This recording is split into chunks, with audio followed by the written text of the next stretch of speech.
Welcome back to week 1 of my Danger Zone spare bedroom makeover. Anyhow, this week I have got the bed sanded down with a wire brush on my husband's angle iron, and I got my safety lesson.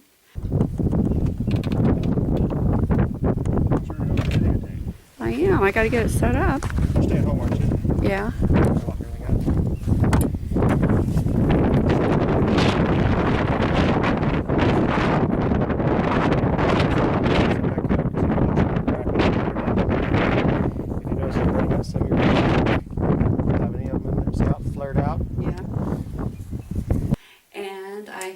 Redone the trunk that was in the sewing room. I wanted to give you a tip though. When you're using a spray paint, there's a nerve that runs down right here on your finger, and if you're doing a lot of painting, that finger will go numb. So I recommend getting one of these handle type things. And also when you're done spray painting, turn your spray can upside down and spray some air out to help clear out the nozzle so you can still use the remaining paint. And I'm going to go and show you what I've got done. Okay, I got part of the bed out of the shed, and I'm going to take an angle iron with a wire brush on it and clean off the old paint. Be sure and wear gloves and goggles. Use an angle grinder with a wire brush on it to clean it up, and that's going to take me a little bit.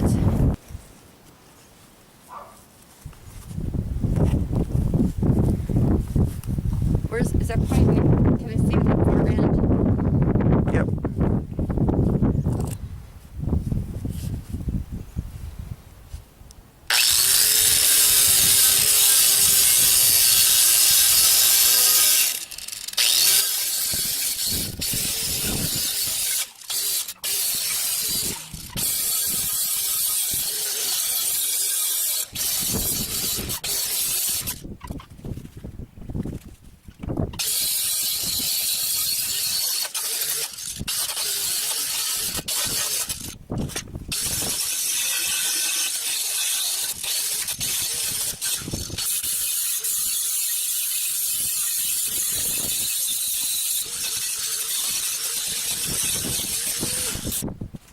All the flaky paint's off. I've used the wire wheel and ground it off. I can't get in the tiny places, but that shouldn't flake off, at least not easily.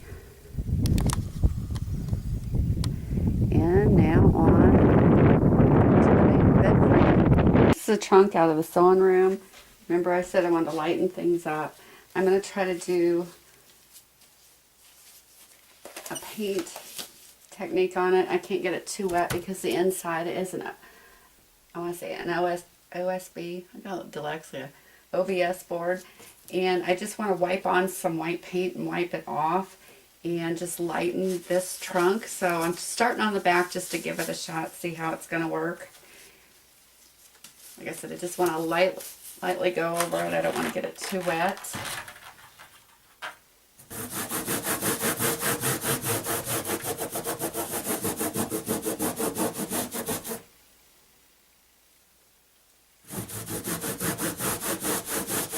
Okay, two things on this. I don't like how blotchy it's looking, first off, and second off, I don't think it's lightened it up as much as I would like it to, so I'm going to try painting it. Okay, sometimes things are trial and error. Just wiping it on and wiping it off lightly was not enough because the wicker was soaking it up. So I've taken a foam brush and I'm just working it in, and I'm liking the consistency of the color. It's not like darker in some spots and lighter than others, and the wicker will soak that in because it is a fibrous type substance. The only way to get a solid color on the wicker would be to literally spray it with a spray paint, but I really didn't want that. I want a more muted white. I don't want it bright white in my face type white. I do want to brighten this room up, but I don't want it to be like hospital stark. So I'm going to finish this up, and when it's dry, I'm going to use it for storage first on my blankets and stuff and get them put up.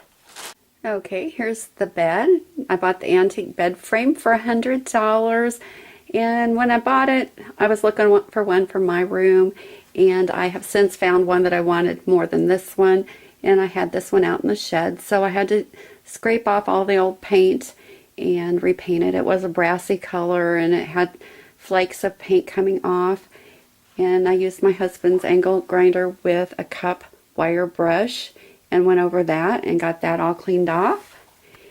And I still got stuff in here I need to clean out. And here's the trunk out of the sewing room. I painted it white and all the corner pieces and the latch were black. And I like how that turned out, but I needed storage for all the extra blankets out of the RV. And for next week, I've got some exciting projects to show you. I'm going to be implementing ideas from found objects that I showed you in one of my earlier videos.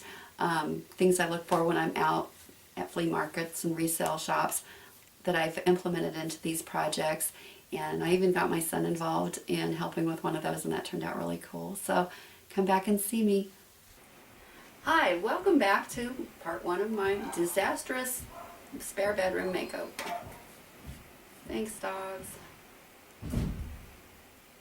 Hi, welcome back to my disastrous spare bedroom makeover. No, that's not it.